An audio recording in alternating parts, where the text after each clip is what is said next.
today we are going back to the roots and make a vintage inspired harvest dress. Okay, it's more like a Halloween dress based on the fabric here, but I got a great deal on it after Halloween, and so it's going to be the harvest dress. Not to mention, I did make a orange colored dress last year, and that worked out okay.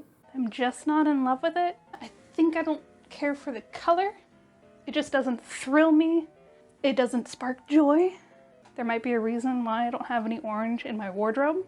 Anyway, we are going to be using this McCall's 5274. It was originally printed in 1959, and I think it's going to be absolutely adorable in this fabric. I also got some really cute, totally not Halloween-themed bias tape to finish out the seams. And with that, I have everything I need.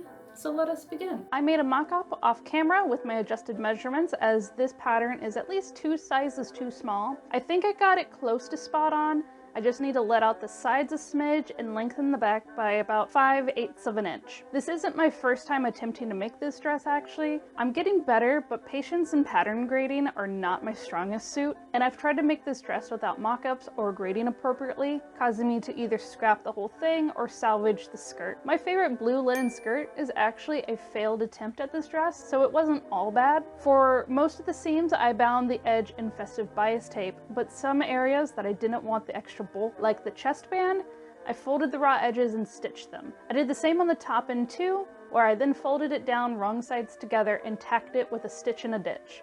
Next, I sewed the belly band to the lower edge, no fun ribbon or button designs this time. I sewed the lining to the back, following the stitching along the top band. Looking good. Time for a cat break.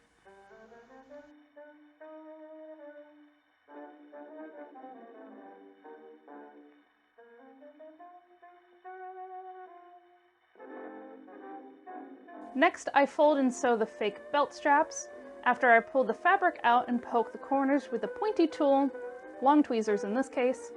It's here where I realized I forgot to widen the straps to accommodate for the extra length that I added to the band. I debate whether it's worth cutting new straps, then decide it would be fine. I baste those in place, and then I'm ready to move on to the plastron now.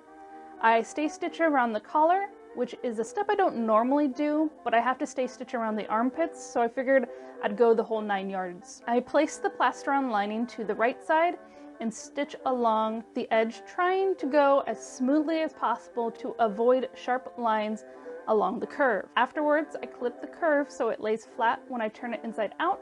Before I do that though, I fold and finish the raw edges on the sides that aren't going to be sewn down. Next, I iron the plastron after turning the right sides out, and then top stitch about 1/4 of an inch along the edge. I assemble the top by sewing the plastron to the chest piece at the armpit, and then going over that top stitching down 3/4 of the way, leaving the bottom open. I trim away the armpit seam and use a squeak of bias tape to finish the edge. I move on to the back and top stitch around the armpit, and then I snip to the indicated line and sew the side back panel to the underarm and side seam, making sure to ease the fabric as I go so there's no overhang left over. Perfect. I finish the side seams by folding over the edge and stitching the fold down while using a hair's breadth of bias tape for the underarm seam. Look at that teeny tiny seam binding. It looks so much better than the full-size binding. So I make my teeny tiny bias tape by cutting a double folded tape in half, and then I fold and iron the long side in half, and I do the same to the smaller side. I hot dog fold these folds to create a miniature bias tape half the size of the regular. Could I have bought single fold tape and just ironed that in half? Yes. Next, I sew the front to the back at the shoulders and side seams, remembering to leave the correct side open for the zipper. It's here that I realize I cut my back piece as one solid piece instead of 2, making it about 1 inch too wide. I considered seaming the backs together. Instead, I adjusted the collar piece to fit the expanded neck hole. I folded the front side seam over the short side and sealed the raw edges. I understitched the collar to keep it from rolling, and then pinned it down to hand tack to the plastron later. I finished the raw edges on the sleeve lining, sewed them to the sleeves, and understitched them as well. I didn't have enough fabric to make the full skirt, and I don't like pencil skirts, so I decided to meet in the middle by marking and sewing the pleats and darts of the pencil skirt, then flaring the bottom as wide as possible to create the A-line shape of the full skirt. I joined the seams, then unpicked the seams, when I remembered that I had to add pockets. For the pockets, I decided to do French seams, which means I went against my better instincts and sewed the pockets with the wrong sides together, then I turned them inside out, and sewed just outside the seam allowance. This technique encases the raw edge and provides extra security in the event of a worn out seam within the pocket. Then sew the pockets to the dress and finish the seams in full-size bias tape, sewing a short piece on one side and a long piece all the way down on the other. For the skirt hem, I iron open the bias tape and sew it along the raw edge. I will fold the hem up 2.5 inches and hand sew it down with a hidden blanket stitch. There's no reason to use such a wide strip of bias tape here, I just thought it would be fun.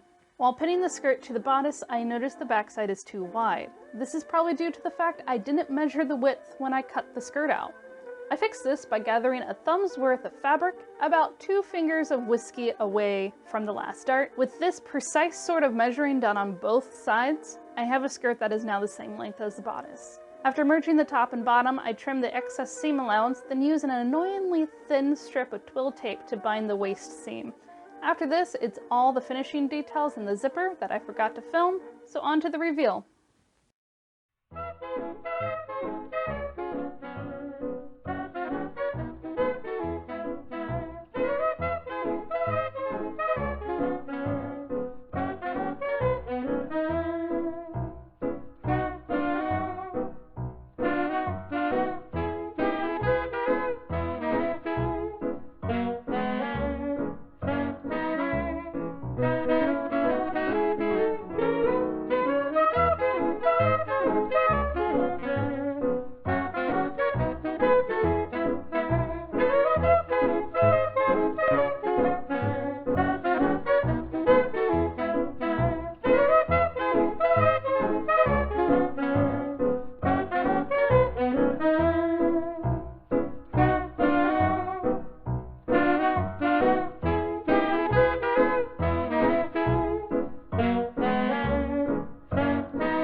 Well, there you have it.